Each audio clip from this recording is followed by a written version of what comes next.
Welcome, everyone, to the Crash the Pond podcast, Crash the Draft edition today. We are joined by Patrick and Connor once again, July 7th edition. Lots to talk about, the draft, development camp. But first, I want to ask Jake something. Jake, can I ask you a question? Sure. When does summer begin? Are we talking about hockey summer or like real life just summer? When does the vibe of summer truly kick in, is what I want to know. The vibe of summer truly kicks in when the sun starts setting after like 7:30. Okay. Is that a shared opinion, Connor or Patrick? Any? No takes. See this? I don't know. See, this is the thing. Jake and I can go like 15 minutes on just that because we're weird people. But it's been hitting me lately. I feel like July might be the turning point. June's just odd to me, but July, it's starting like it's not dark till like 9 right now. Isn't the summer solstice like July 1st? Yeah. Oh, wait, was it June? I know it was June 21st or something like There that. you go. Oh, well, never mind. There's Patrick and Connor with the actual facts as compared to. But I think I would kind of align with Felix, especially down here in SoCal and Orange County, and I know Jake can kind of attest to it. Like, June's a little weird. Like, is it technically what people associate summer with? Yes, but you get the June gloom, and then sun's setting later, but it's still decently chilly at night too, and so it just doesn't have the vibe. But so I would kind of agree with Felix. It's more the closer you get to July, the closer it actually feels like. And that's also just because here in SoCal that our hottest months of the year are August and September. Yeah. It's not June or July. So I feel like the weather definitely plays a part in it for me. I feel like October can be even hotter than August from time to time. We've had some hot Halloweens. Oh yeah. Speak for yourself. Well, okay. Right. It's the same up here in the Bay Area where it feels like September is almost worse than actual summer months. But Connor nails it. July really is the start of summer, and sorry if people feel differently. Okay. So when does summer end? No. When does summer end? Ooh. Week 1 of the NFL season. Okay, well, in a non-sport, summer short. That's in August. I feel like. Doesn't the NFL start in August? No, it's always like the second weekend of September. Oh, I think I'm conflating college preseason. football. Are you talking about preseason? No, I'm conflating college football starting with the NFL starting, just because I watch college football more. When does summer end? Huh? I feel like maybe when NHL training camp starts. That's when it's like over. So like mid September. What you're telling me, Felix, is your entire concept of summer revolves around the NHL. Yeah, because July 1st, free agency. Isn't that when the new league year starts? Yes. The fiscal league year. Yeah. So, yeah, I am beholden to the NHL schedule. Yeah. I'm okay with that. After just telling me I couldn't make it about football. Oh, wait, Jake, did you call him out on that? I didn't catch that. I don't think thought that was you, Felix. Yeah. Oh, wow. Oh, yeah. Wow. Yeah, I said week 1 of the NFL season is when summer ends because the NFL is not a summer thing. Everyone just associates it with the fall and the winter. So that's just where my head went. Okay. No, that's fair. No, you got me there. Prior and consistent statement for sure. Okay. Well, let's just start with the draft because we are Crash the Draft and we have yet to crash this draft. We've talked a lot about it. We've talked a lot about who the Ducks might pick, about who they should pick, yada, yada, yada. But we finally got our answer a couple weeks ago now. It feels like forever ago now. But Roger McQueen was the pick, 10th overall. Big center, 6'5", coming out of the WHL, Brandon Wheat Kings. So much potential there. But let's just go around the horn here and get some reactions. I want to start with Jake. Let's start with Jake. What was your reaction, and what are your thoughts on the Roger McQueen pick? And we'll kind of keep it moving from there. I mean, yeah, I'll go over it quickly just to summarize. I think we talked about it briefly last week, but more or less, I'm happy with the pick a lot. Like, this feels like an upside swing.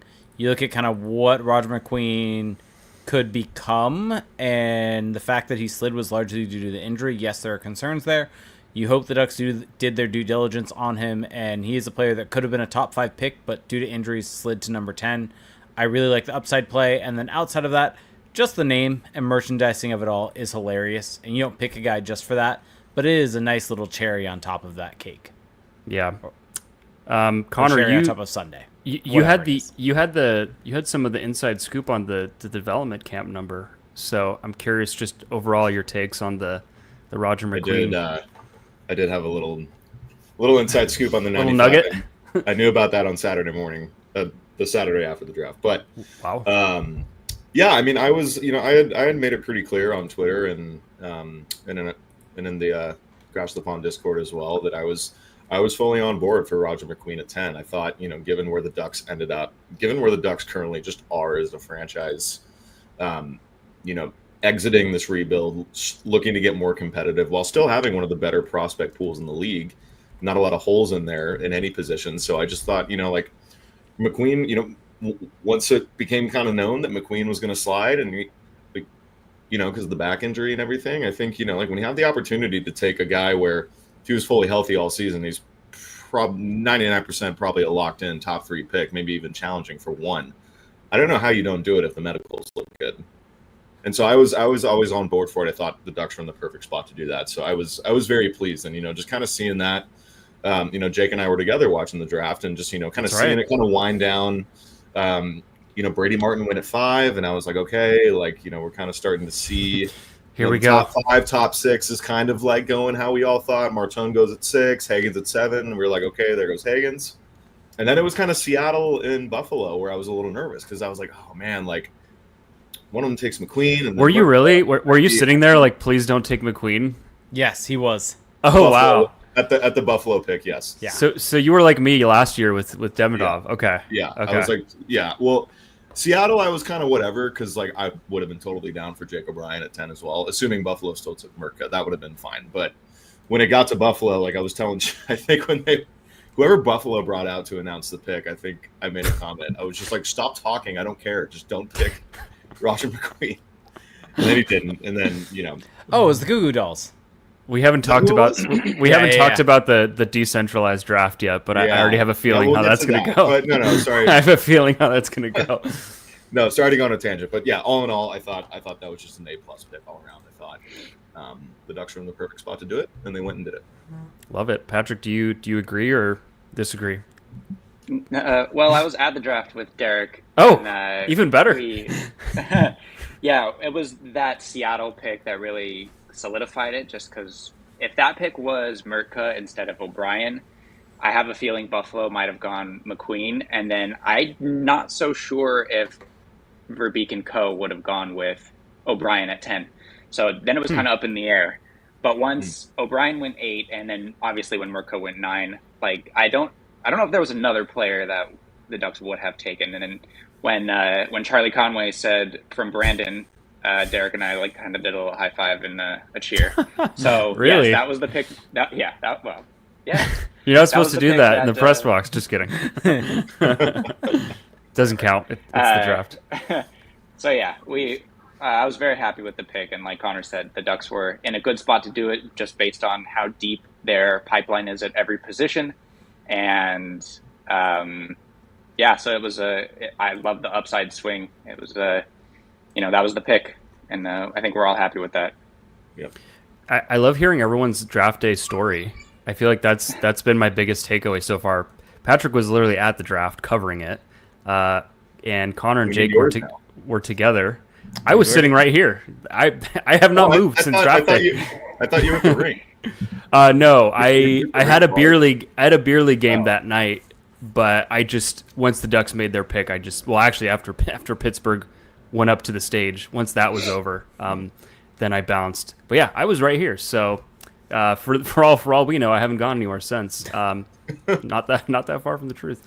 I mean, I agree with all of your takes, really, which is that I wasn't super excited about McQueen prior, but I think Patrick touched on it, and everyone kind of got at this, which is like, who was really left? Who else would you really have taken that was that exciting at that point? Like, Victor Eklund we really liked, Carter Bear we really liked, but I do think that between McQueen, Bear, and Eklund, like, there's a big gap in terms of upside. Like between McQueen and those guys, there's a huge gap because yeah, Eklund is a really fun player, and he does a lot of great things, and he could be really good. At his best, if he hits and McQueen hits, McQueen's ceiling will just be higher, and same logic applies for Carter Bear. So, yeah, the Ducks went all out for that upside, and I'm very curious just what it's going to look like in a few years, because I think realistically, kind of spinning this forward now, like what's next for Roger McQueen, because he only played 17 games in the WHL this season. He missed almost an entire year. You know, I don't think he hasn't signed his ELC yet. I mean, Patrick, you've been around the team a little bit. Do you get the sense that he's college bound, or what do you think's kind of next for him, or what do you think should be next for him? Well, he kind of played the safe card and was like, oh, well, no, we'll sit down with Pat and Plead the fifth? my family. And yeah, I basically pleaded the fifth. But, he missed so much time, and I don't know what would be most beneficial to him at this point. Like, would it be a college schedule where you're playing 2 games a week and theoretically you get to train during the week when you're not playing? Or would it be more beneficial to go back to Brandon and maybe dominate for 60 games if you're completely healthy? And, I think you have to weigh the pros and cons of each. And he is a year away from AHL eligibility too. I don't know if that's on the table, but and Verbeek said that they can afford the luxury of taking their time with this player, that, he might have a little bit more, or he might take a little bit longer, and he's got a big runway. And, they're not starved for this player to crack the NHL lineup this year or next. So honestly, I think I would like him to go to college. I think it's clear just looking at him that the biggest need is just to beef up. But so I don't know, wherever he can do that the best, and then just play a healthy full season, that would be most beneficial. And honestly, I don't know what it is, if it's Brandon or an NCAA. Yeah. Connor, do you have an opinion on that, of where he should go for next season? Yeah, I mean, I certainly kind of agree with what Patrick said. It's just, it's what are they prioritizing? Is it him just getting back into game shape, or is it him having to bulk up? And I know we were kind of talking about that in our chat earlier today. I forget if it was you or Patrick Felix that brought up how a lot of the prospects coming up nowadays are mentioning how it's a lot easier to bulk up in college. It's a lot easier to gain weight because you're just training so much, playing fewer games. And we talk about how big McQueen is. Yes, he's 6'5". Maybe we'll eventually be 6'6", 6'7" one day. Who knows? He could still be growing, but he's lanky and he needs to fill out. And so, is that something that's going to be more beneficial for him? Is that something Pat Verbeek is going to push for? We heard him push for that for Leo Carlsson too. So I know I was kind of giving you guys my little fantasy earlier today. I was like, does he just go link up with Gavin McKenna and Jackson Smith at Penn State now after today's news? That'd be really fun. A little bit easier to watch maybe for us too. But I think it's just going to be whatever he wants to prioritize. And I guess whatever, Madden and Verbeek and, the whole scouting team is going to determine is most beneficial for him. Yeah, that's interesting. Jake, do you have a take on that? Yeah, my only thing to add that is similar but different in the same sense is I'm really curious to see how the CHL is going to go, in the sense of you're starting to see all of these higher end players that were in the CHL leave. And so especially the WHL. Yeah, and so you're starting to see all these guys leave that league to college. And so are you going to be left with the CHL and the WHL and all these leagues being more so a U18 league? And almost being like the USHL in that sense, and not being something where guys post-draft really have a whole lot of runway for development because they're just playing against younger players. And it almost feels like the natural kind of development path, especially for guys that are a bit bigger in size and really could use the bigger competition, the older competition, is kind of the college route. And so I'm really curious to see how that's going to go. And from my perspective, I think that's why I think college would be interesting. And I'm just going to manifest something out there from the college route for our good friend Jack Janes. Have him go to ASU. He would look good in those colors. That would be fun for Jack. Those ASU jerseys are sweet. Yeah, no clue how their program is in terms of developing guys, but just for Jack. Well, guys want to play there, that's for sure. Him and Colin Potter out of line, that'd be kind of fun. Yeah. Okay, well, I'll chime in. I think I think everyone has made some really interesting points that have kind of sparked different ideas for me. I think that what it really comes down to, though, is what does he and the Ducks, what do they feel he needs to take the step? Is it, if it's really about just get bigger, then maybe college is that route. If it's just, hey, he needs to get as many game reps as possible to make up for that lost time, then junior hockey is going to be better for that than college. Like, just no question about it.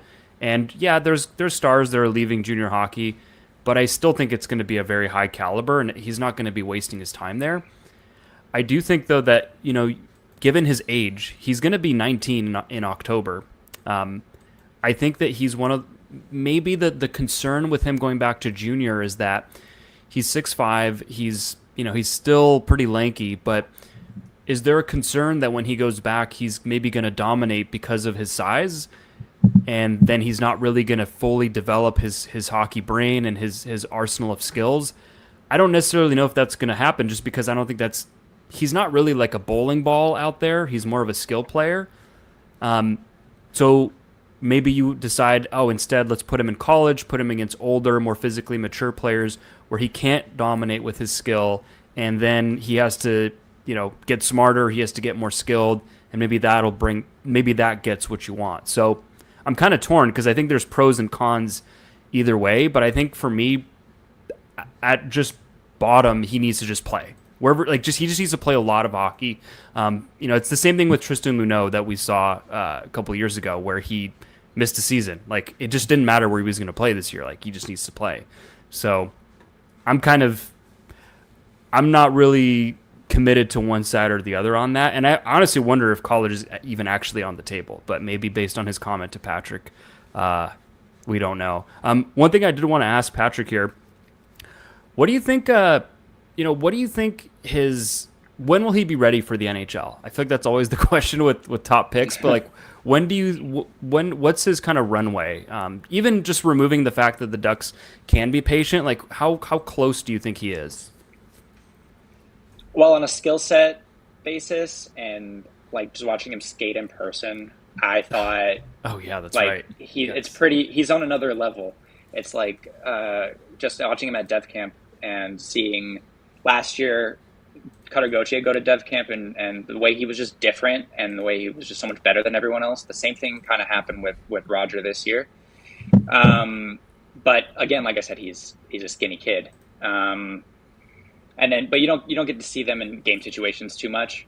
But all the fundamentals are there. He plays kind of a pro style game where he, absorbs pressure and contact and all that, and is really good in tight areas. So, once he does play those games, I don't think he'll be that far away. I mean, I don't think it'll be in 26, 27, but maybe 27, 28. So 2 years, I'd say. 2 years. Yeah. I think I would agree with that. Man, what was that like? Just getting to sit there watching this 6'5" unicorn skate around the ice. What was that like? I was jealous of you. Honestly, really cool. I always say that Olen Zellweger is the best skater I've ever seen in person. Just technically speaking, the edges, the stride, all of it, four-way mobility. Olen Zellweger is a perfect skater. But what it takes Olen Zellweger, Olen Zellweger has to fly to a place where Roger McQueen can just walk to. You know what I mean? Yeah. He just covers so much ice, and the edges are so good. So it was really impressive to watch him play, and then all the puck skills as well. Yeah, he's got it all. It's fun to watch. I can just watch him skate around at a stick time for an hour. It was really impressive. That's kind of my thing. Is I've been really struggling just in the viewings I've had of figuring out how I feel about his skating. But I think that where I'm kind of settling on is that what you're saying here is he's 6'5", so he doesn't have to be this great technical skater. He just has to be pretty good, and because of his reach and his length, he's just, like you said, he can walk to places others have to fly to. That's such a perfect analogy. So yeah, I think that if his only weakness is that he needs to develop physically, maybe he's closer. Maybe he's just a year away. I think that this next year will be really, really telling. Okay. Well, other? I think. Ahead. I think also just the way that you do need to get back into game shape. You do need to Yeah, it's see different. plays develop in front of you. So I think, I don't know, a year seems like ambitious, but I wouldn't be surprised. We'll put it that way. But I think there is a lot of like little reads he needs to make, and like the whole in a game context, not just a one-on-one situation or a stick time setting. Yeah. Yeah, I think that's what he's good at is the hockey sense. But yeah, when you haven't played for that long or you've played that little, that's going to leave you because he did play in the WHL playoffs. But yeah, because if he goes to college, it's going to be more structured. It's going to be bigger guys, and maybe that'll hurt his confidence coming back. I don't know. Okay, does anyone have any other thoughts on McQueen before we kind of shift gears a little bit? I want to just the back. Does anyone have any concerns, or is it just like? Well, I mean, did that come up at all in your interactions with him or questions to him? Did the injury come up at all? Yeah, and I'll say that the answer makes sense, and like just theoretically, just when you envision it, it's like it's not a disc, it's the vertebrae itself, and it's a fracture. So, or it was. It's completely healed now. So he says it's a good line. It's like he says it's like breaking any other bone. Once it's healed, it's healed. It just needs rest. So, and then the injury in the WHL playoffs, he says it was like an overcompensation because he wasn't used to like game speed, and so it was an unrelated injury, I guess. So the way he described it makes sense that it wouldn't flare up or be a recurring issue, but I guess we'll see. Obviously. Well, yeah. I guess to play devil's advocate here, when you say, "Oh, it was a fractured bone like any other bone," well, that bone also happens to be a vertebrae, so it's a little bit of a sensitive area. So I get what he's saying there, and I'm sure that's what he's been told, but it's hard to like not listen to that and wince a little bit because of the sensitivity of the area. Yeah. But hopefully, it's good to know. It's good to actually know what the injury was in the playoffs because that was also another issue was, well, what happened there? Is it flaring up again? So good to know that it was unrelated. I mean, I am concerned about the injury, but if it really was just a fracture, despite being in a sensitive area and the bone is now healed and it doesn't increase his chances of it breaking again, or at least not substantially, then I guess we're good here. Yeah. but that's, the best laid plans are sometimes can be foiled. And so I guess I'll be holding my breath a little bit until he makes it through the year without injury. So you may be able to call this a little bit of a cope question. I don't know, but I'm just curious. Does the Ducks not taking Caden Lindstrom last year make you feel a little bit better about their read on McQueen's injury? That's an interesting question. Not really from my perspective because of the difference between the pick at 3 and the pick at 10. Yeah. Sure. Yeah. Like I just think it's completely different conversations. Like I would say if the Ducks were at 6 or 7 and for whatever reason Caden Lindstrom had fallen to that pick, then I think the Ducks probably would have taken him at that pick, right? Yeah, because he went fourth still. So. Yeah, exactly. So I don't think it's necessarily a conversation about does them not taking Lindstrom last year kind of influence this. I think it's more so where are they drafting at and where are they going to be able to get the value at as a result of that. Well, I think what Connor's getting at too, though, is that like they saw Lindstrom's medicals and really weren't happy with them. They did see McQueen's medicals and were happy with them. Like, am I interpreting that correctly? Yeah, I think Jake's point is very valid too. Like obviously, a number 3 pick versus a number 10 pick, but yeah, it's easier to take the risk even if you have some doubt about his. Yeah, it's at 10, and also in this draft where again at 10, sure they could. Well, Carter Bear also lacerated his Achilles tendon, so not really a safe pick, not really a model of safety there. And then sure you've got Victor Eklund, but not really any huge enticing picks. Whereas last year at number 3, I mean, they could have gone a bunch of different ways that you could easily justify not taking Caden Lindstrom. So I think it's a very interesting point because it does raise this kind of counterfactual of, well, does this show that does this lend credence to how they feel about his injury? But at the end of the day, we just don't know. And so that's all that we can really do with that. Okay, what else did I want to talk about with McQueen? No, I think that's it. Before we talk about the rest of the class, this will kind of dovetail nicely. So, Patrick, you were at development camp this week. Just like, I want to hear your impressions. I want to hear players that stood out. Take it however you want. But I'm very curious because you were there. You saw these guys play, guys that have been drafted this year before. Just what was that like?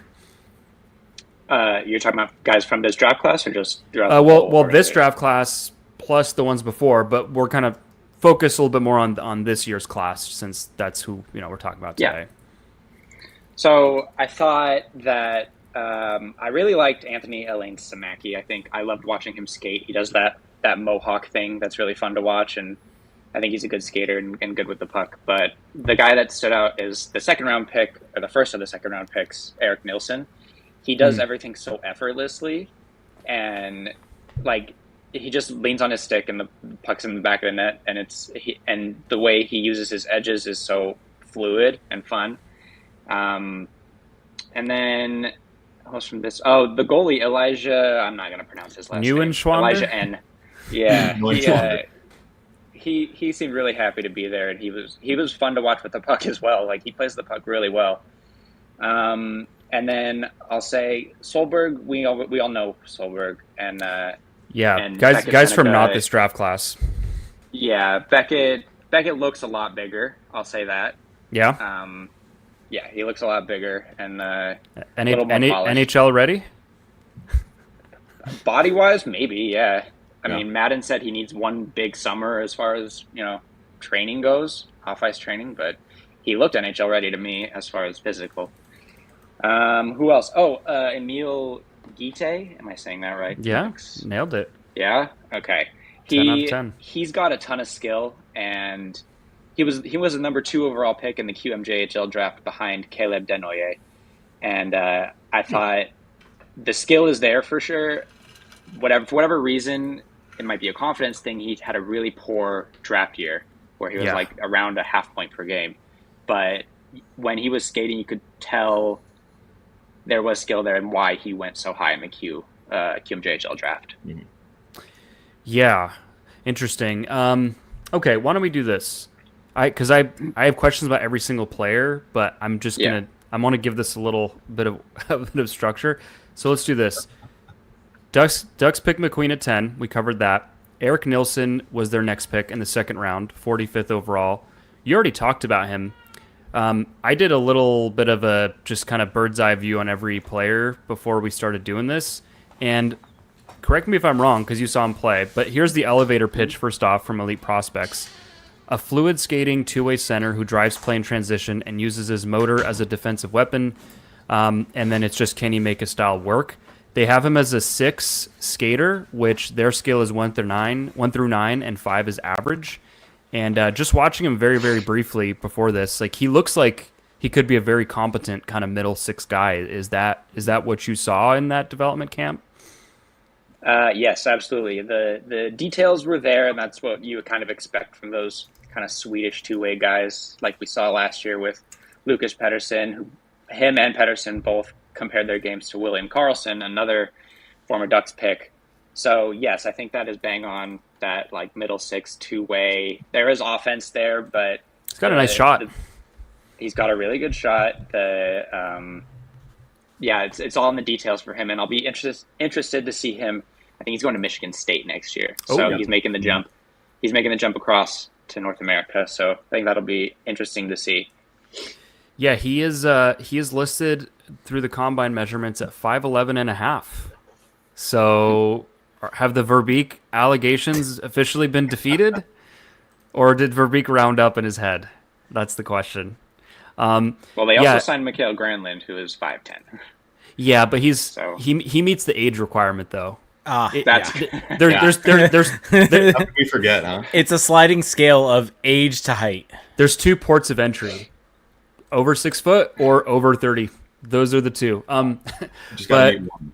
But yeah, exactly. But Elite Prospects compares him to Jake Evans in terms of play style, and if that's what he ends up becoming in terms of just his impact and play style, like that's a good player for your team. Kills penalties, can drive play, a little bit of offense. Yeah, he seems interesting. Maybe not the most upside-y pick, but I couldn't tell you who else was on the board that would have been worth taking at that rank. So he also just sounds and seems like a guy who's just going to be in the NHL no matter what. Yeah, like he sounds like an NHLer. Yeah, yeah. Like, he'll get there. I don't know where exactly he's going to contribute, but he's going to be there. Yeah, no, that's a who. Let me ask Patrick this because I know you've. Well, I'll ask whoever. I mean, I don't want to make this just Patrick who was there, but Pettersson versus Nilsson. Who's your preferred player of those? Because I feel like they're the same archetype. I kind of like Pettersson. I think there's a little more offense there and a little more playmaking, creativity, transition kind of skill and play connecting through neutral zones and stuff like that. So I like Pettersson a little bit more. Okay, because they're probably competing for the same job long term. I would think so, yeah. If they stay in this organization. Okay, up next, staying in Scandinavia, Lasse Buelius. I don't know if I'm pronouncing that right, but at 60th overall in the second round, another sub 6-footer, 5'11.75 inches. Barely. Still, he is not 6 foot. Those are just the facts. A left shot defenseman. But the elevator pitch from Elite Prospects, a mobile and quick defenseman who led the way for Finland offensively during international play. Vision and two-way output need to improve. He is listed as a 6 skater, again, above average. That's higher than Carlson's grade in his draft year. 5.5 shooter, so above average there. 4.5 pass, 5 handle, so slightly below average and everything else, but plus skater. So that's 2 guys in a row now with decent size and decent skating. Did any of that come through watching him at camp? If he was there, I don't know if he was there. Yeah, he was there. Okay. And yes, I was impressed with his skating, particularly his four-way mobility and his puck retrievals. They did a little bit of some of those drills. Very fluid guy, but it's so hard to take things away from Dev Camp. But definitely the skating for him stood out. This is very surface level, but I'm reading the EP draft guide on him right now. But what's being said there really triggers another Finnish defenseman that was for the Ducks and Sami Vatanen. Are there any similarities there, or is that just a reach because Finnish and sub 6 foot defenseman? You were just arguing he's 6 foot, but anyway. I wasn't arguing. I just said close. I owned a Sami Vatanen jersey at one point. So I feel like Vatanen wasn't a great skater. Am I out of line? I mean, he was okay. He was quick, but he wasn't this fluid. It wasn't skater. fluid. Yeah. He wasn't Jamie Drysdale out there. No. But he could rip it though. But yeah, who would I take to win a game? I would take Vatanen over Drysdale. Just a random Jamie Drysdale strike. I guess it's crouching the pond. Well, it just goes to show that I think this is something that Patrick was getting at with the development camp is you can see a guy skate through cones and turn on a dime when nobody else is on the ice, but those tools, it's how they translate in the game. It's how you make use of those. So that's why it's hard to probably be there sitting at dev camp and not be excited about every single player because they probably all look great to some degree, unless they're like scrimmaging. Okay, up next, Noah Reed, 3rd round, 72nd overall, a center from the London Knights, 6 foot, 170 pounds, left shot. Back. We are so back, 6 foot. Thank goodness. Yeah, I was getting worried there about Pat Verbeek for a second. What are we doing here? Come on. An intelligent, detailed, and high-speed transition player who didn't get many opportunities to showcase his puck skill, but has huge breakout potential and a larger role next season. So what that's getting at is in London this year, he was on a stacked team, didn't get that prime opportunity. But going through his tool grades, I mean, 4.5 skater, this is almost sounding this feels a little Austin Bernovic-ish. 4.5 skater, 5 shooting, 5 passing, 5 sense, 5.5 physical. Like, he just sounds very average, but it sounds like he didn't really get a chance to showcase himself this year. Did he stand out at all in person? A little bit, yeah. I think his skating was a little better than that, to be honest. Okay. I think it's a little more he's kind of like a almost violent skater, but Okay. he's one of those guys that you can tell is kind of a pest and is just going to be kind of kind of up your ass all every time you touch the puck and just be a hound and annoying to play against. So Okay. the third round pick thing is a little like Is that I high? don't know if I would have taken. I think it might have been a little high, but again, we don't. He didn't have a huge role last year, and I'm. Does that almost like elevate his stock in a way, or because it's like, oh well, he was on this great team, we just didn't get to see it. He's still like a mystery box. Possibly. I mean, I guess So, for a guy that sounds this kind of just okay, yeah. I mean, third round pick. I Elite don't know. Prospects had him at 97. Yeah. I mean, he was in the range. They got him. They got him that's in the not bad. high end of that range. I mean, because the thing is, 72. yeah, usually they do a range for certain guys, but maybe not for this one. Anyway, Yeah, I mean, I'm not gonna lie. I hadn't like. I'm not gonna sit here and act like I had looked at anyone past Eric Nilsson before this draft. No. Right? But you're reading about supposed. Noah Reed, reading about Noah Reed, he was the first one on the Ducks draft list where I just kind of skimmed and scanned a little bit, and I just left that viewing like, like all right, Nah. didn't really have a take, just like okay. Look, just because you didn't do a deep dive, that you still have to have hot takes. It doesn't matter. That's what we're here for. Okay, up next, Drew Schock, fourth rounder, 101st overall Great from the name. U.S. National Development Team. So a fun one there. A 5'11.25. Again, what is going on? Pat, are you okay? Please let me know if you're okay. 5'11.25, 180 pounds, left shot defenseman. Again, what is going on? A smooth skater with great edges and strong agility. He has a standout NHL tool. The playmaking is improving, but the physicality will have to take a step. So he's a 6 skater, so that's above average, about average and everything else, but below average physically. How did he look? The tools Was are he even there. there? I don't know. Yeah, he was there. Okay. Yeah, he was there. I liked his U18 performance. I thought he was really good in that tournament. I don't know if I agree with the skating. I think it's a little clunkier than a 6 would tell you. But it's tough. I think his defensive fundamentals are pretty good from what the little film that I saw of him as well. But he's going to Michigan next year, so he'll have a good team to play on and probably fight for some ice time and maybe get sheltered a little bit. So we'll see how he develops. But that's it. I don't know. Yeah, he sounds like a guy who could be a third pairing defenseman in the NHL if he just kind of catches up, in the other areas. Because if you can skate and you can move the puck, you're going to have a job as long as you're just not terrible in your own end. And then again, John Klingberg has an NHL contract, so Wow. okay. Shots fired at Jamie Drysdale and John. Just strays. Am I just roasting former Ducks defensemen? I guess so. Just really quickly going back, Alex in the YouTube chat said Scouching had Eric Nilsson ranked 10th overall. That's a Okay. hot take. Oh man. I And that's mean, a bit of, what a steal. That's a Ducks bit got a of steal of the draft. Yeah, the 10th overall player at 45th.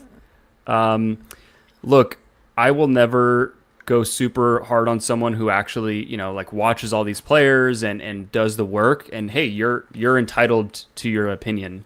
But sometimes with certain people, it just seems like there's a trend to have these takes that are just so far off the consensus that it makes you question. But Yep, I more so maybe brought that up as a Scouching meme.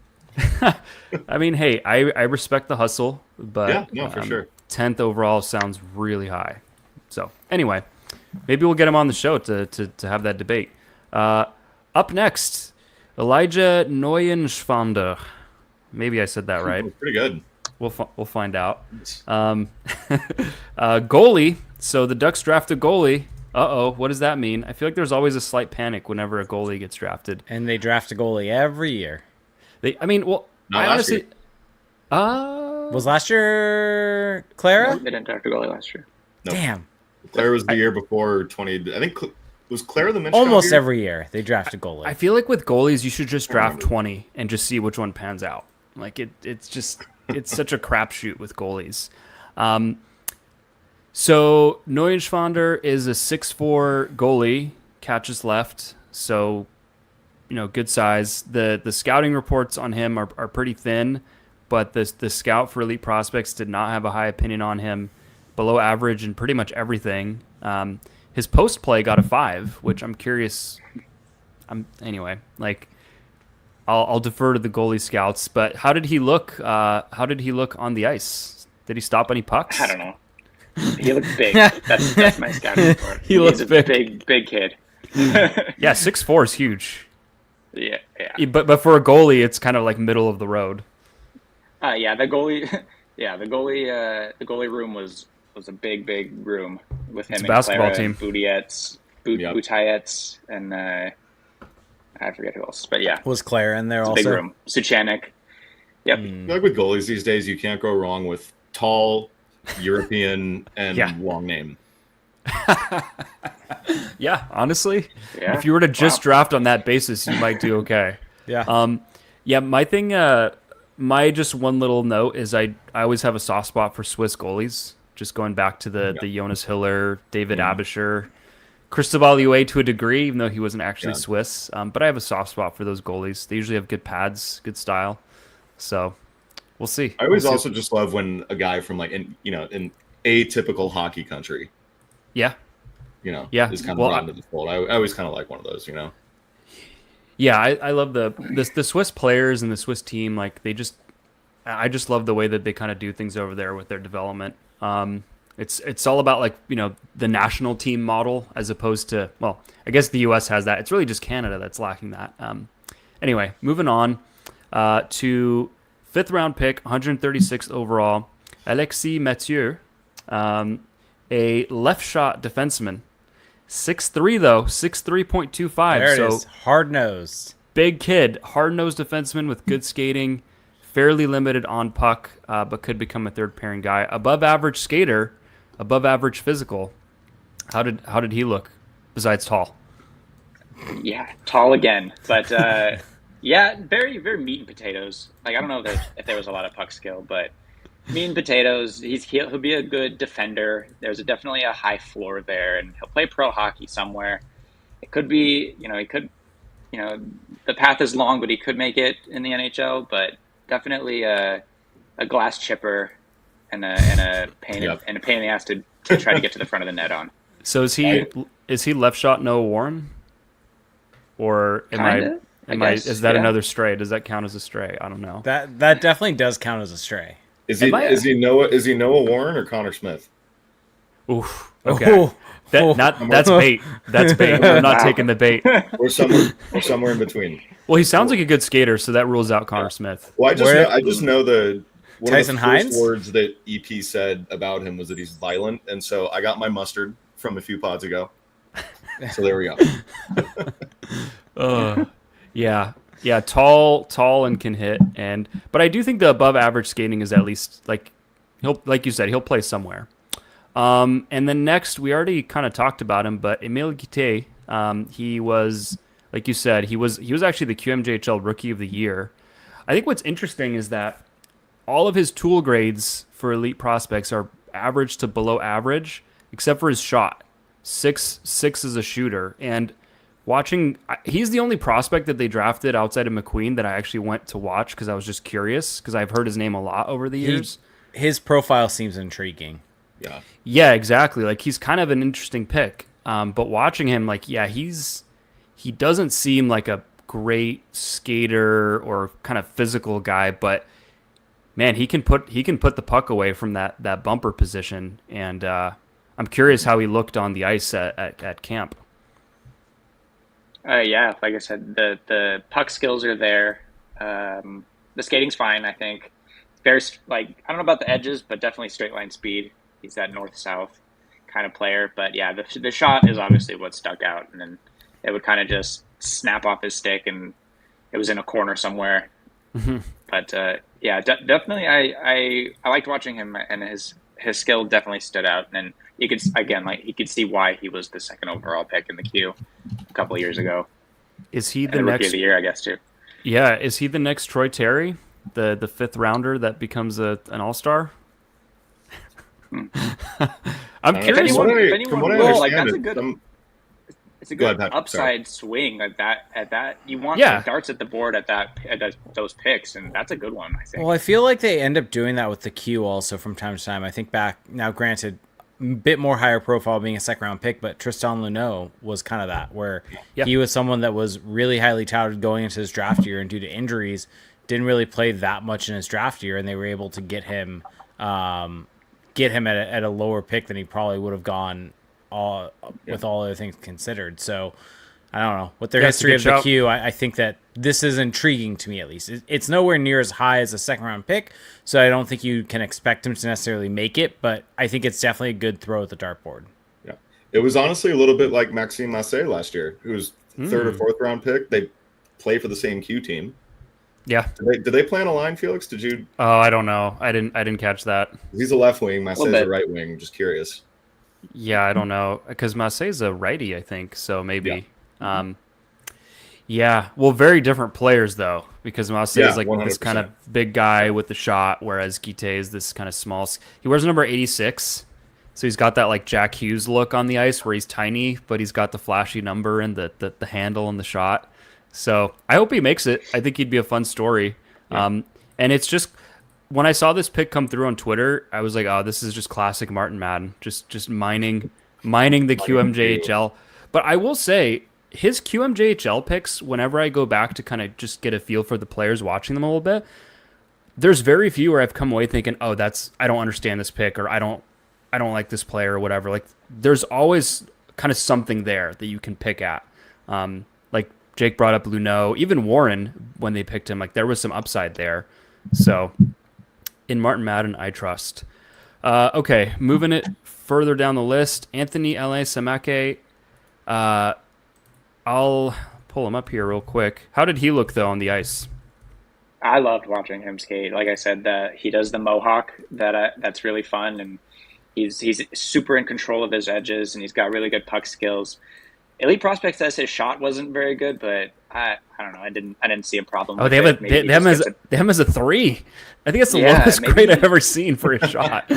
Oh, what do you have to do to get a 3? Gets the shot blocked. I wonder if he just gets it blocked a lot, or he just doesn't shoot a bunch. But either way, I don't agree with that ranking. Yeah, well, I'm sure it's not just like how hard and how accurate. It's like how well can he get it off in a game, because that's part of it too. But yeah, they have him as a strong skater and frequent activator. The points didn't come close to representing his offensive threat. A boom candidate who could become a bottom pair guy built for the modern game. He is 6'1", 0.75, 183, left shot D. That's 4 of them now if we're counting here. 5.5 skater. The 3 shot just cracks me up because that is quite low. Yeah, he sounds intriguing too. I'm on board with this pick. Another upsidey pick. The Ducks made a few good picks here, it seems. Also, looking at his age, pretty young for the draft. 5 days away from not being eligible for this draft and being in next year's. Yeah. Could be some development there. He's going to UConn next year, by the way. Ooh. Oh, fun. We'll be able to watch him. I'll save it, but I'm liking some of these picks so far. And then Brady Turco, who I don't think is in this Elite Prospects draft guide. I've typed it in with Control F and nothing has been found. So I'll just read off some of the measurements. 6 foot, 168 pounds. He is a winger who played on the same team as Roger McQueen and scored 7 goals in 68 games. And that is a player that the Ducks picked up 200th overall in the 7th draft. So how did Brady look out there? Skating's a little clunky. He's also very, very young. He's like 3 days away from being next year eligible. Yep. Another Noah Reed kind of profile, I think, where he played at the bottom of the lineup on Brandon and will probably get a bigger opportunity next year. But I didn't see a whole lot of his skill showcased. Obviously, you can't really in a dev camp or in the limited viewings of Brandon that I saw. So nothing really stuck out. Okay, interesting. Question: is this one of the first years in a while where they haven't taken an overage player? Was there an overager last year? Yeah, Bernovic. Oh. Oh, that's right. Bernovic was, I think, a second pass through. There may have been one other one also. Was Connor And- Smith that? And then there's Ben King and then Sidorov, right? Sidorov, yeah. Dioniccio Yeah. also. Oh yeah, Rodwin. Yeah. Have they learned from that? Michael Callow may have been also. I'm not positive. I'm on not that. hearing a lot of guys who have panned out so far. I'm still No, holding out some hope but that's the this point. could be fun. Yeah, It'd be that's fun. kind of the point, though, is I feel like every year there's been a guy that they've taken where it's like his second or third time through the draft, and this year it feels like there was not anyone that had gone through the draft already. So Yeah, prioritizing youth and upside is never a bad call. So Jake, you've been sitting here kind of just taking this all in. I have been. Grade this Ducks draft, or just give me your overall feeling on it after having listened to all this. Overall feeling, really love the Roger McQueen pick. I feel like a lot of the other ones in the middle, like Eric Nielsen, like gonna be feels like they definitely tried to. I feel like it's kind of the Verbeek special of you kind of take some guys that are just gonna be bottom six type of guys, bottom pairing type of guys, gonna be low floor but make the NHL, and then there's a couple of swings in there. Feels like Lassi Boelius could be a swing within that, and then obviously I really like the Emil Gite and then Anthony Elaine Samaki. So I personally wish there was more of an upside swing with the second and third, and maybe you draft the floor guys later as compared to the way that this went.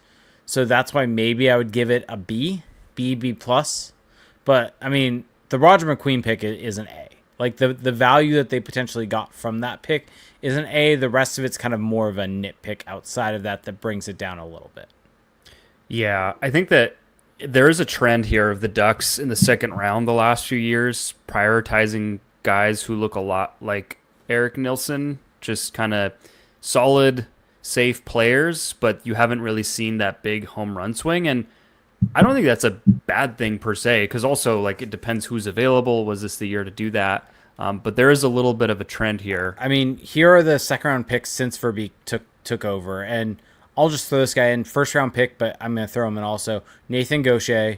Then you've got Noah Warren, Tristan Leno, Nico Majadovic, Kerry Terrance, Damian Clara, Lucas Pettersson, and then Eric Nielsen, Lassi Boelius. Yeah, those guys are all fairly similar players, I would say. Tristan Leno, I think Nico Majadovic existed until right now. Like Luno was the upside swing there for the second rounders. Yeah. I forget Nico Madovic exists when I watch the goals, so I don't blame you for forgetting. I forgot he was on the goals. Yeah, I did too. I forget that too. Jake's watching wearing their the games Goals hat. Jake's wearing the Goals hat. He does not stand out in the AHL. It's a tough league though. Yeah. Patrick, what's your grade for this draft?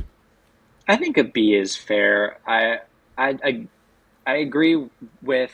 I don't know who else I would have taken in the second to kind of. There wasn't any home run swings like there were. Well, there was the when they took. Oh, sorry. Just to jump in, there was the trendy. Everyone saying that he should be drafted. The guy on the Winterhawks. I can't pronounce his name. The Czech kid. Oh. Pashnichka. Yeah, Pashnika. He went the pick. Yeah. He went the pick.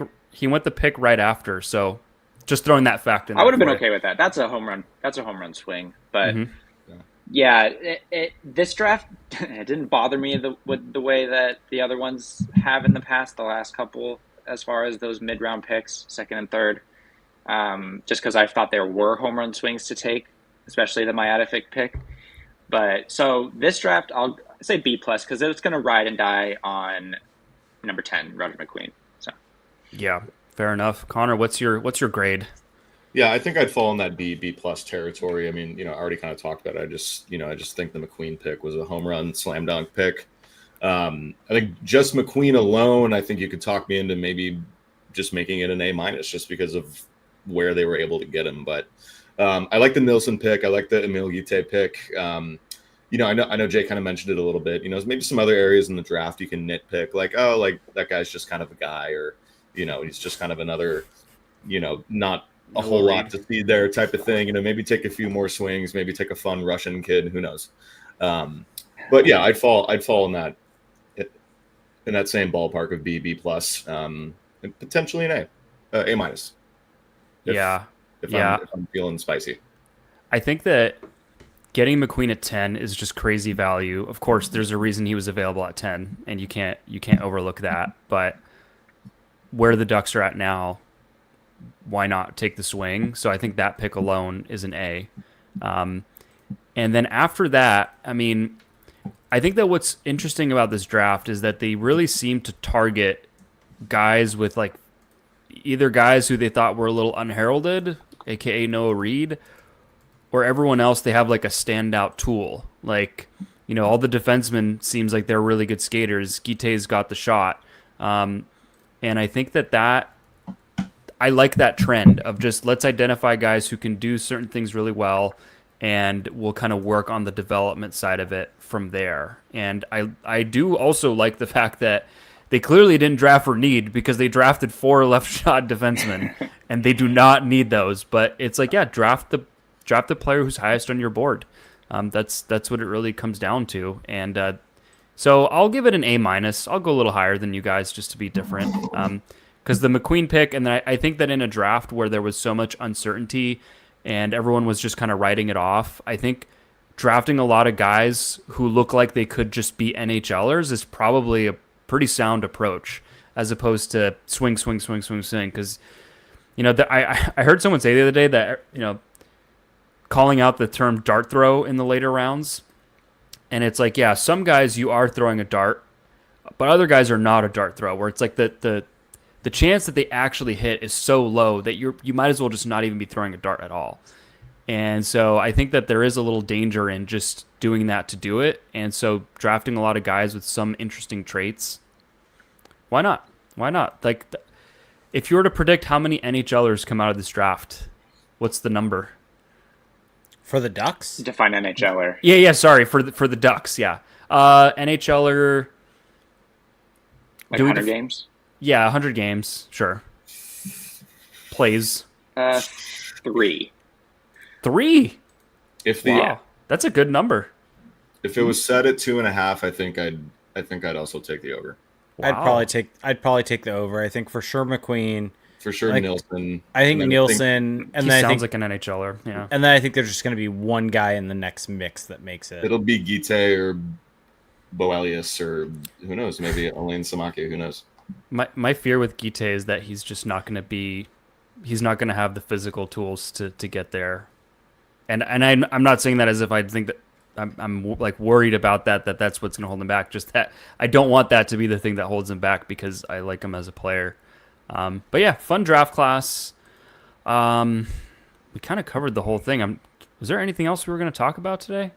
No, I got some questions that will cover the Ducks in general. Maybe everyone's favorite pick in the top 10. Made. I was going to say let's zoom out a little bit and just think about this draft as a whole. Like, first off, we got to talk about Patrick. You were there, so let's just start with you. The Decentralized. How was it? How was it being there? I was the biggest advocate of decentralizing the draft, just because I get so annoyed when the whole organization goes up to the stage to make the pick, and the owner's kid, like, we're gonna thank this person in this city and the Stanley Cup champions and all that. And I was like, great, we're getting rid of that. It's gonna be like the NFL. And then they just did the same shit, and they the NHL was like, okay, Patrick, bet. Hold my beer.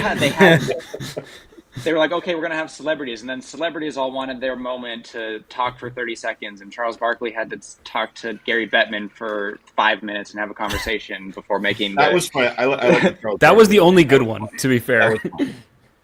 Yeah, but it's like the whole point was to streamline it and to make it more fun to watch on TV. And it made it so much worse. And then they went into the Zoom chamber. The draft was room. Weird. Yeah. Yeah. Oh my so God, so could you hear the people on the other side in person? Okay. Yeah. Okay. We could hear everything you guys could, except for the except for the interview with the ESPN crew on the couch afterwards. We didn't hear that. Okay. You didn't miss anything, but yeah. So yeah, I thought, and in theory, I thought decentralizing was going to work. this was not it. They didn't And execute. it was they didn't execute, but there is something there because obviously we see it with the NFL draft. But Yeah. say la vie, we're gonna go back to the old way, and it's gonna be the same old, same old. I love how much you hate it because everyone else loved the Sphere last year. Just I do it at know the the Sphere was cool. Do it Yeah. at the Sphere every It's- year. Just Yeah. The Sphere is like They the did good it- middle ground. yeah. Yeah.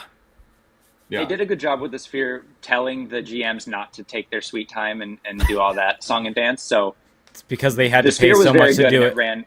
We still got Celine Yeah, Dion right. doing We're on a multiple time crunch. languages, you know. Iconic. Yeah, Yeah. they didn't want to give what was it, James Dolan any more money? Yeah. I thought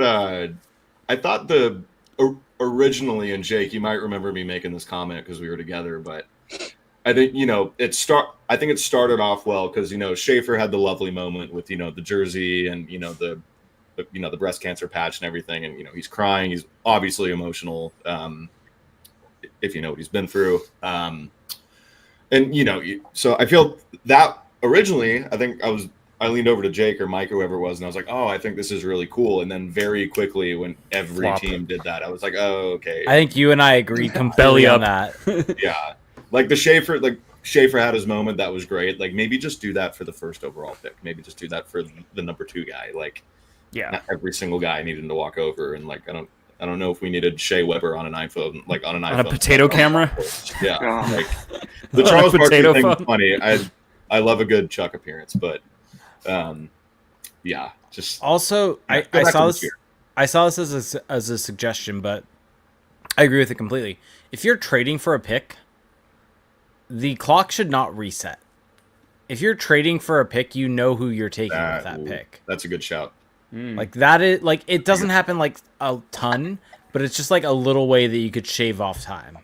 Yeah. So Also, Jake, the so clock Jake was you didn't free. like it. Especially if They you're didn't- trading for the pick, because you're trading for the pick that's currently up. It's not like you're trading for the pick Yes. in 5 picks. Like, Correct.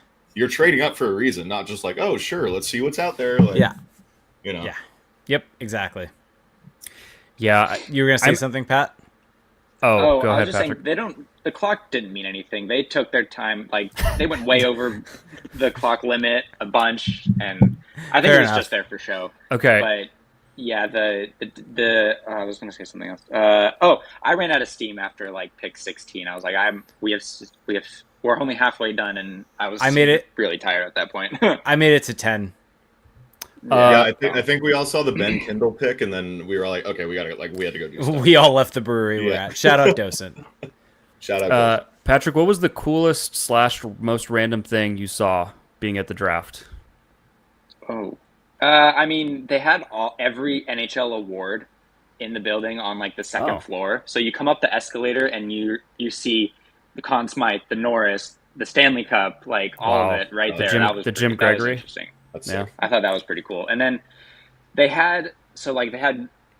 were all sitting up top in like the mezzanine area at the press, and then behind us in the concourse was all the booths to like interview all the players. So it was cool to just like go to the restroom and then walk back and see, oh, Frondell is interviewing with the Blackhawks media right now. It's pretty cool. That's cool. Awesome. I'm Yeah. glad you got to experience that. That's cool. Especially as someone like yourself who actually follows all the prospects. Like you deserve to be there. I'm glad you were there.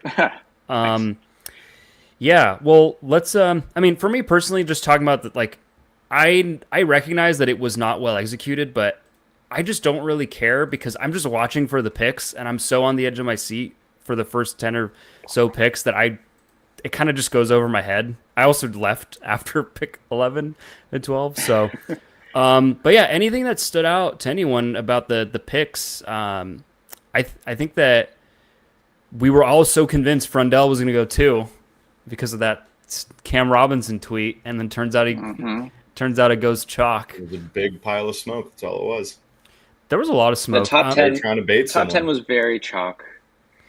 it's very chalk. Yeah. Fairly I think the top Chalkish. 4. I think the top 4, and then Brady Martin to Nashville. I don't know why I just didn't see that coming. I probably should have seen it, but that was a little out of left field. And then I really like Hagen's going to Boston. Really like that pick. Really like that pick for Boston and for him. Yeah. Yeah, I was happy for him. And then I mean, O'Brien Philly's got to be super happy with Martone at 6. Yes. Yeah, it's interesting because all the talk around Philly was that they need a center, they need a center, they're desperate for centers, and then you have Higgins on the board, you have O'Brien on the board, hell, you have Roger McQueen on the board, and you pick Porter Martone. I don't know, like, I guess is there such a huge gap between Martone and those other guys that you ignore your need? Yeah. I don't know. Yeah. Well, That then was they the traded point- back up to 12 and got Jack Nesbitt to be their center. So Yeah. they clearly wanted a center at some point. Yeah, that was the point in the draft where, because we had talked a little briefly, I think, or, we had heard little smitterings about in the very late lead up to the draft that, like Porter Martone could maybe slide a little bit. There was talks of him maybe small chance of him maybe possibly making it to 10. So people were throwing it around, teams are just going to hyper focus on centers, blah, blah, blah. And so when he didn't go to Nashville at 5, I was of the same mind, Felix, where, I feel like Philly's just going to take a center. So I'm like, yeah. Is this where the Martone slide happens? Like, could it be happening? That obviously didn't happen. But I mean, I think the Martone at 6 pick for Philly is a Martone, Zegras, Matvey, Michkov line potentially coming in our future. That could be pretty fun. I love Martone for Philly. Like, I like the pick. Yeah. I was just surprised that it happened. Yeah, outside of that, I don't really have a ton of takes. I mean, my favorite moment of the first round was obviously the Canadians trading their picks to get Noah Dobson. That was my favorite part. I'm not going to rub it in too much.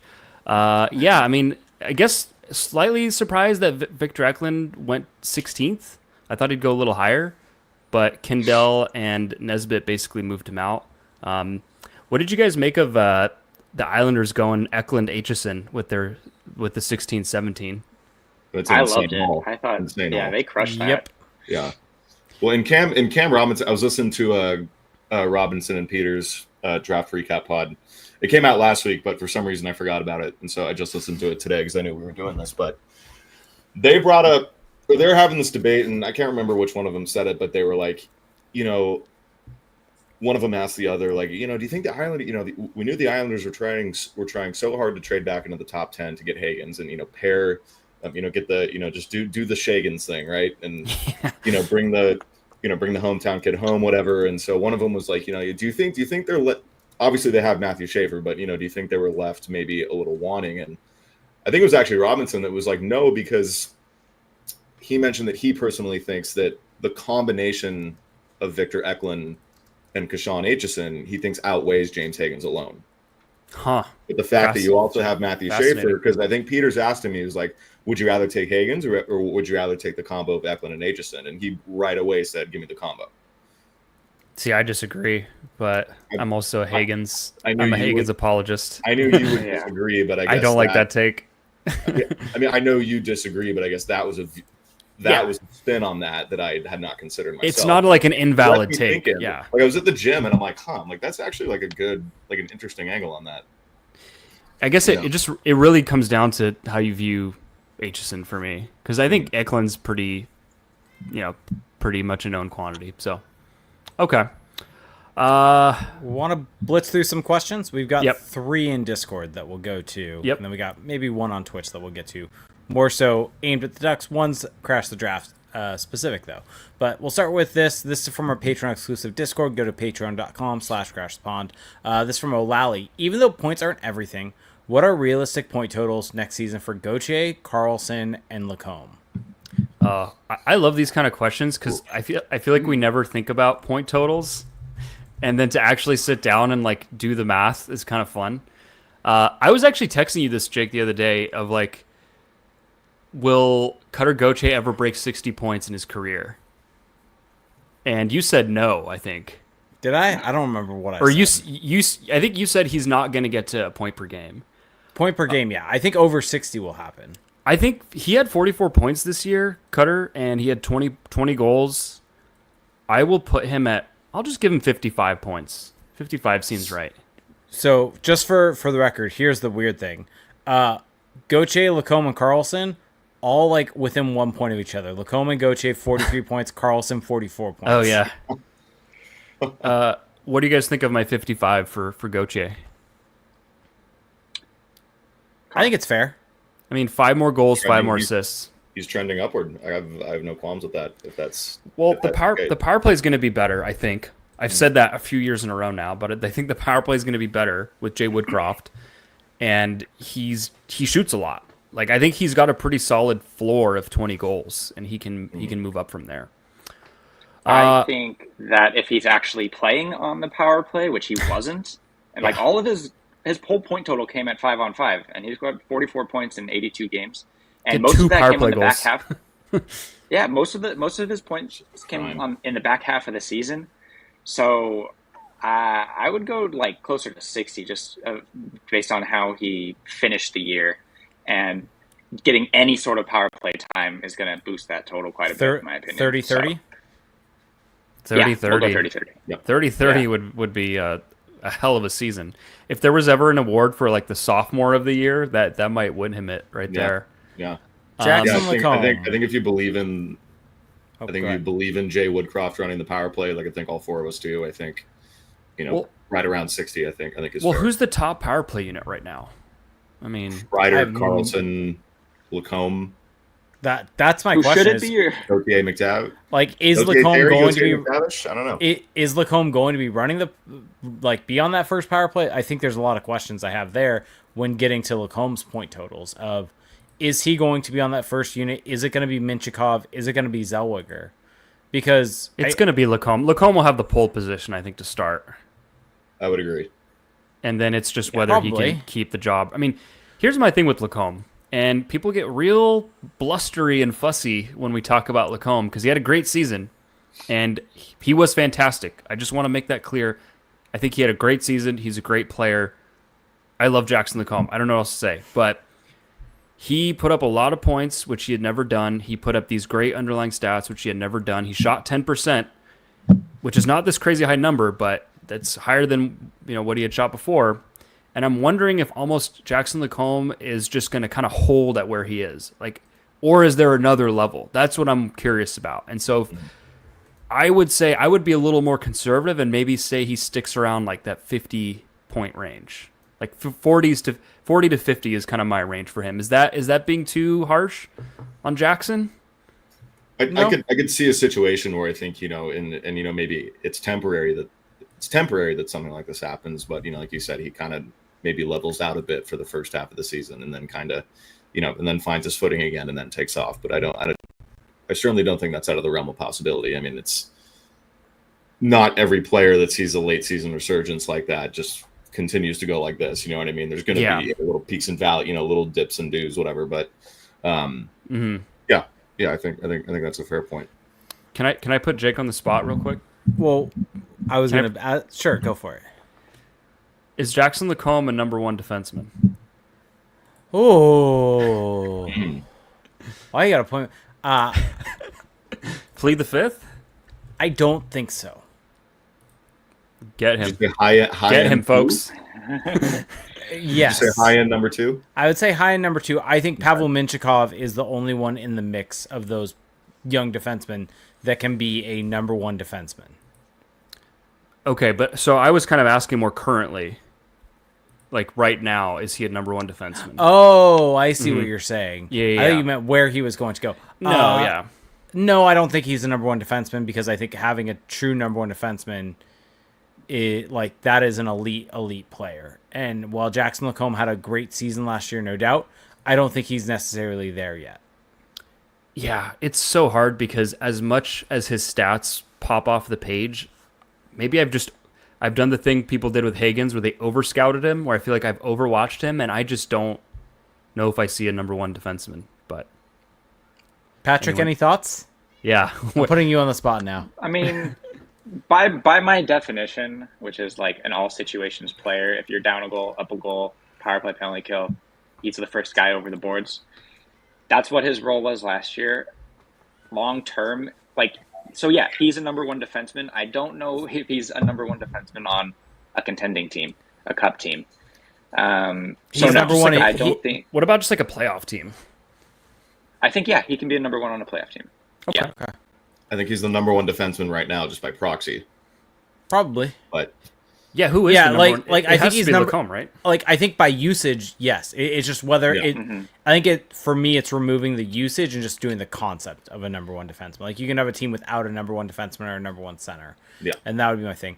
With Lacombe, actually, the point totals, though, I think it's going to be interesting because I think if he stays on that first power play unit, I think mid-40s would make sense. Maybe up into the 50s. If those two units end up being, like, let's just say new coaching staff comes in and they end up viewing Minchikov and Zellweger as the guys they want there.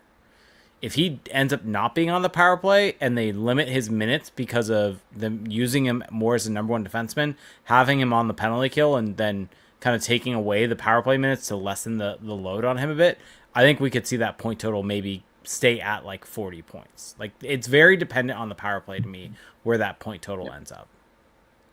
Yeah. Here's what I want to know: how many games in until Joel Quenneville makes a Duncan Keith comparison to Jackson Lacombe? Thanksgiving. We could do a drinking game for like all the Blackhawks comparisons. Black- How many Blackhawks references will the Ducks broadcast use? How many this Jonathan Taves, Mason McTavish comparisons will happen? We can't get a Patrick Kane anyone more. We can't get a Patrick Yeah, Kane there's no anymore. Zegras on the team. Too soon. Oh, Patrick Sharp for Cutter Gauthier. I Ooh. could see it. I could see that. Would Troy Terry be Marion Hossa? No. I don't know. No. But I guess I'm trying to on think this of team, who- on this team, yes. I'm But, trying to think of just who that could. Is Drew Hellison Nick Jalmerson? that God. I don't hate that poll, but Is it's just so far apart. I agreed, but is Jacob Truber Brent Seabrook? That's closer. You're getting hotter there. no, but that's not prime Brent Seabrook. That's Is- old Brent Seabrook. Is Lucas Dostal Corey Crawford? Who's Teuvo Teravainen? That might be Terry. Trevor That might be Zegras. Terry. That might be Terry. Traded away? Trevor Zegras. Is Zegers just still on this team? Should we just pretend he's still on the team? That'd be fun. Just act as if he is. Man, when Yeah. I wrote out the mock lineup, we were doing the mock lineup thing the other day. Like, I wrote Trevor Zegras like 2 separate times, just off. Yeah. Well, according to So Elliot weird. Friedman, the Ducks forwards are going to be real good, real good. So, Okay. you know, Yeah, that was an interesting. known was an puck interesting read. known puck opinion haver, Elliot Friedman. All right, Leo Carlson point total. 91. I don't hate it. I firmly disagree with it, but I don't hate it. I'll go 65. Oh man, That's a solid 20-point jump. I feel like he's Again, due. same thing with Gauthier, though. The back half of that season was just littered with points. So if that continues in any way, or even increases, there's a shot at 70. But I would say 65 as well. The concern is he was shooting 17%. Yeah, I feel like his goal total might just stay the same. I think he might just end up taking more shots, but still scoring around the 20s. I think for him, it really just comes down to the environment because he's setting guys up. I mean, he's making plays. You see it every night. He's dashing through the neutral zone and setting people up. He's coming off the half wall and setting people up. So it's just, can everyone else around him follow? I mean, 25 assists last year for a player of his quality as a playmaker is just so low that I think 60 points. Who said 60? Yeah. I think playing with Gauthier will, like, if Gauthier pots 30, Also, think about how poorly he was used by Cronin. Remember when he was playing with Lundestrom and McGinn? yeah, Or maybe it wasn't those two at the same time. Brock but- McGinn. Why? And I like Brock McGinn, by the way. Shout out to Brock McGinn. But why? I'm glad the Lundestrom thing is over. Damn. Wow. Drysdale catching strays, Lundestrom catching Now strays. that is a stray. That is a stray. I mean, you're not wrong, and I agree with you. I'm gonna co-sign that. Yeah. No, I agree with what Jake said. I think if we're assuming he stays with Cutter Gauthier like he should, and we're expecting Cutter Gauthier to continue to take a jump, I think that means you give Leo Carlson a jump. But I'm also the Leo guy. I'm gonna stick by my guy, so I'm gonna go bold. I'm gonna say 76. Nice. Okay. I don't hate Joel that. Quenneville unlocks him. Jake, let me ask you to take a guess. Okay. If you were to guess where Leo ranked in on-ice shooting percentage amongst Ducks forwards, there were 16 eligible forwards here. Just pure on-ice shooting, not On ice at 5-on-5. Yeah. On ice at 5-on-5. I'll put him at like third. He was 11th. Ooh. 11th out of 16th. So he could be due for some mean positive regression. Well, it could also just be the regression in his his individual shooting percentage comes down, but the actual on-ice shooting for others. I think just not playing with plumbers is going to help. And hey, sorry. Wow. Although, Strays. am I eating crow because Brock McGinn had a higher on-ice shooting percentage? I don't know. Maybe that defeats my argument. All right, we'll hit this question from Charbonneau for Crash Draft. Who do you think is the most underrated Ducks prospect? Does not have to be from this draft. Is it just Solberg? Is that just the answer? I don't think he's underrated. Well, underrated by who? Fun one. I guess by Ducks fans or by the general public. Both. I mean, I'll go prospects are getting talked about by the general. Terrence Smith. Ooh, good one. Very good one. Don't hate that. Terrence Smith was my favorite pick of like the not first rounders last year. Yeah, you were a Terrence Smith guy. I was. You did like that pick a lot. I did. I still do. I'm glad. I mean, I brought him up earlier. When he was drafted last year, Felix kind of got me to see the vision on Maxime Massé. I feel like there's still something there. I forgot about him. I'm glad you brought him up. And these are the underrated prospects. Well, I mean, I'm trying to pick someone who's not so higher level. I mean, I still feel like they can be counted as underrated, especially if we're I also would say first rounders, like that's the issue with Steven Stolberg. I think first rounders cannot be underrated. Yeah, and he got so much like social media buzz just with all his personality. So you're getting called out by Goose in our YouTube chat saying Floor that Felix isn't saying Mishak. I mean, that's the name that came to my mind, but I'm trying to be a little different. Because he's like, is he even really a prospect or just an AHLer? Because he's 23, so it's like I don't think he's a prospect. No, he's not a prospect. He's kind of exiting the prospect phase. Canadian. Go for it, Patrick. Lucas Pettersson. Okay. Your boy. Okay. Yeah. The original Lucas Pettersson truther. You know what? I'm gonna dust this name off because I haven't said it in a while. But Alex Blais, they drafted him last year, and I remember watching him last year doing the Patreon videos, and I really like his game. He's not big, he's not a crazy fast skater, but he's just smart. He just knows where to be.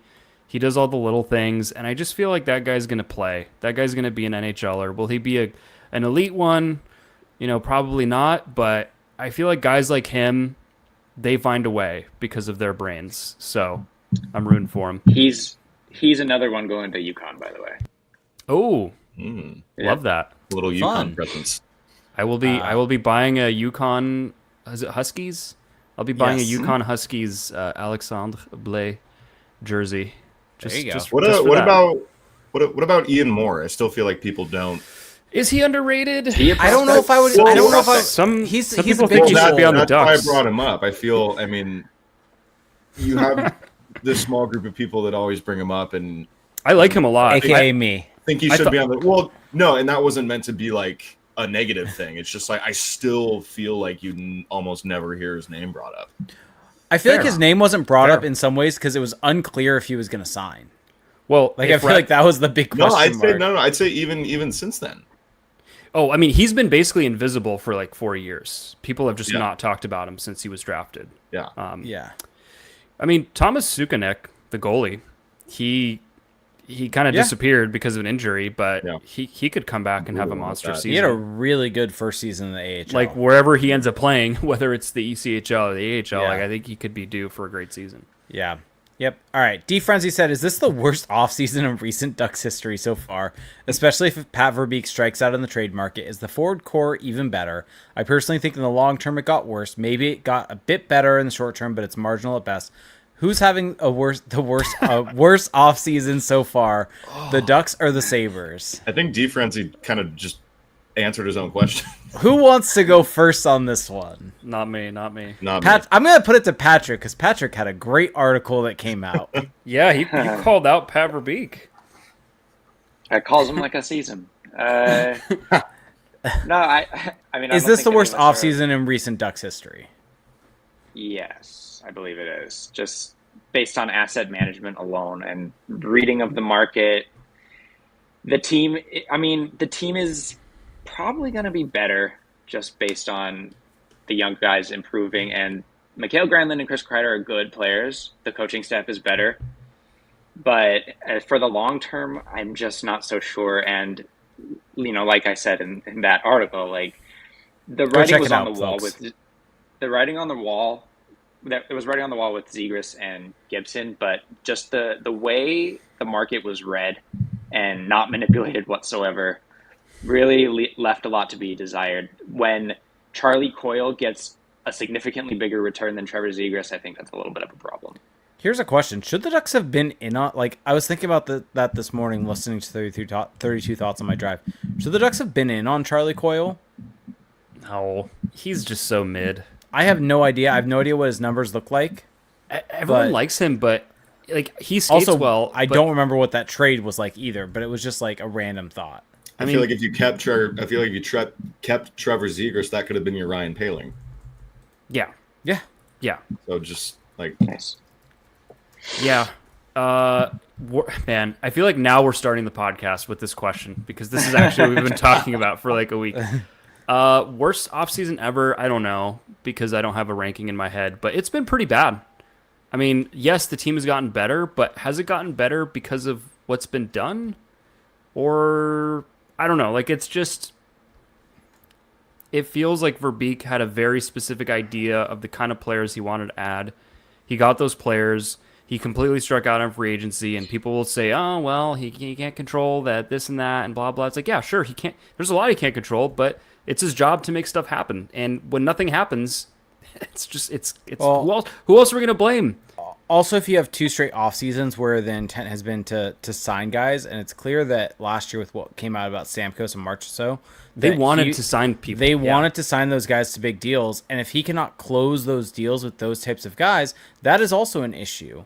Like, it sounds like Granlund came to the Ducks in some ways because he wanted to. Yeah, and it wasn't necessarily something that Verbeek sold him on. Like, I feel like that proximity coming out to LAX, like that coming out from Friedman, like actually kind of makes it less impressive on the signing because it's almost like Verbeek was just kind of right place, right time. Verbeek also had $7 million to give him without a second thought. Exactly. And so, yeah, definitely frustrating though overall, especially like what is he cooking? I also think from the perspective of like, I don't think what DeFrenzy said is wrong. That like the forward core might be marginally better. I think Patrick said that also, but that's all working under the assumption that like Trevor Zegras remains the player that he was. Well, it's also working under the assumption that all these old guys are not going to take steps back because I'll just go through the list. Mikhail Granlund, 33, Chris Kreider, 34, Alex Killorn, 35, Ryan Strome, 31, Frank Vetrano, 31. Someone is going to take a step back because that is what happens when you reach that age in the NHL. They are not all going to continue to be prime performers. That is just how it is. And if they all do, I will eat a hat on this podcast. And so it's just not a smart bet to make. It's just not. If you constantly are making your bed with these older players, at some point, like you're exposing yourself to risk and variance. And I don't wish it on any of them. I hope that they all have great seasons. I think Chris Kreider's due for a bit of a bounce back, but Mikhail Granlund just posted back-to-back 60-point seasons or something like that. Like, what are the odds that that continues into his mid-30s? It's an odd approach to team building. It feels very Buffalo Sabres-y. Well, okay, I'm looking at the Sabres line combinations right now, and this team is better, I think, than the Ducks. Top line of Benson, Kulik, Thompson, pretty good. Jason Zucker, Josh Norris, Alex Tuck. Third line, Josh Doan, Ryan McLeod, Jack Quinn. Fourth line, Jordan Greenway, Peyton Krebs, Justin Danforth. Like, that's as good or better than what the Ducks have. So, yeah, I mean, I just more so meant in general, like what's made the Sabres for the last 10 plus years is, I feel like, kind of what the Ducks have done. Well, this what's offseason. also hurt the Sabres is drafting guys and then not keeping them. Which, is Zegras going to be that? Is he going to be their Sam Reinhart? We'll see. Could be. You don't want that to happen. All right, let's just do this. Let's end with this one. Austin Price in Twitch said, if no other significant trades or signings happen, what's the letter grade for the Ducks this offseason? So we'll quick hit. We're getting up at over an hour and a half, so we'll end with this. Who wants to go first for a letter grade? Let's go. Say that one more time. Letter grade for the offseason. Let's go removing the draft. We've done a letter grade for the draft, letter grade for the offseason. D minus. D minus, okay. Okay. D minus and a half. I don't know. Who wants to go next? I said D just because if Verbeek had just waited 8 to 10 days to trade both Zegras and Gibson, I think the returns would have been significantly better and potentially improve the roster that we see right now. Like, I just think that because so many teams were looking for centers, so many teams were looking for goaltenders, and then so many centers signed between when the Zegras trade was made and when free agency opened. Bennett was off the table. Tavares was off the table. Charlie Coyle was off the table. Like, I mean, the supply and demand was so imbalanced that the return would have been overwhelming almost, I feel like, if it would have been better. You just waited a week. So it would have been better than Ryan Poehling in a pick. Yeah, I also I also don't fully trust that was necessarily the best return. I think that's the return that Verbeek liked the most for getting a guy that in Ryan Poehling that fit what he wanted in a bottom six player. And so he viewed that as the best return. But I think maybe publicly we may not, we'll never know, but there may have been a return that would have been a lot better than that. So that's my hot take on that situation. But I would go D minus, like Connor. I think if he had not signed Granlund, this is a straight F to me. Well, are we just counting the actual roster or like coaching and draft? Like, what does that all fit in? I think I'm just going just roster. Because that's what matters for next season, ultimately. Correct. Yeah. But then I think you do have to consider coaching a little bit then. Because I think the coaching hires have been really good. Like the assistant staff that they've put together is really, really good compared to what they've had. I would agree. The last 15 years. Is that? Yeah, if we include that, I'd bump it up to a C, I think. Okay. I'd go C minus. I am still going. I really just want to say F. I'm just going to say F. I mean, he's failed to substantially improve the roster. And that was the goal of this offseason, was to give this roster an injection of life. And he failed at that. Now, maybe there will be a trade, and then I would change this grade substantially. But I don't think Jason Robertson is coming. I don't think, who else is there? Natchez. Like, I don't know if that's actually happening. I also don't really trust Verbeek to make that happen. That's the other part of this. It's like, yeah, those things could happen, but you need a competent individual to make them happen, and competence is in question with Verbeek. And so I'm just going F. It's been a bust. And the Zegras trade was a whiff. The coaches are great. The coaches are nice. The team will I think the team will be a little bit better next year. I've stuck with that. I don't think they'll make the playoffs, but I think they'll be a little bit better. But yeah, if the goal of this offseason was to drastically improve this team, however, in whatever fashion, and get them to the playoffs, because that's the goal, like, he has just completely failed at that. And I don't know what else there's to say. So, yep. Okay. All right. Well, on that cheerful note, I do like Mikael Granlund. Talked about it on the pod last week. On that cheerful note, thank you for listening, everyone. Thank you to Connor and Patrick for coming. And hey, this is our first season of Crash the Draft now in the books. So I don't know where the Ducks will be picking next year. I think that'll be an interesting thing to watch unfold. Do we blind mock the 2026 draft right now? Right now, yeah, go. I gotta go to sleep. But yeah, you guys can keep going. I'm kidding. Yeah, but we will see. But thank you guys for doing this with us. This was a lot of fun. Thank you both. This was a nice little. Was great. Yeah, this was a nice little change up. for all the listeners. I'm sure that everyone really appreciated it. So if you enjoyed this show and you want to keep it going, number one, go check out our Patreon. We've got the different tiers there. You can join our Discord. You can get access to exclusive content on the Patreon page. I'm going to be doing some more videos on the different prospects that we talked about today because now I'm curious to watch them.